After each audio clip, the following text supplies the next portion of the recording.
বিশ্বখ্যাত পরিচালক Christopher Nolan আবারও বড় পর্দায় ফিরছেন নতুন একটি তারকাবহুল সিনেমা নিয়ে। ইউনিভার্সাল পিকচার্স প্রযোজিত এই সিনেমার মুক্তির তারিখ নির্ধারণ করা হয়েছে 2026 সালের 17 জুলাই।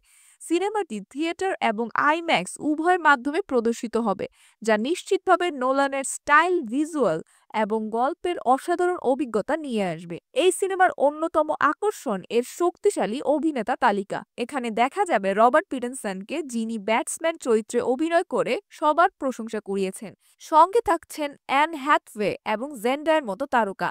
এমনকি শোনা যাচ্ছে স্পাইডারম্যান খ্যাত টম হল্যান্ডকেও দেখা যাবে এই সিনেমায়। আরও কিছু তারকা অভিনেতাদের নাম শীঘ্রই প্রকাশিত হবে বলে জানা যাচ্ছে, যদিও সিনেমার গল্প এখনো গোপন রাখা হয়েছে। তবে ক্রিস্টোফার নোলানের চলচ্চিত্র মানেই চমকপ্রদ গল্প এবং সময়ের নতুন ধারণা এবং ভিজুয়ালের অনন্য ব্যবহার।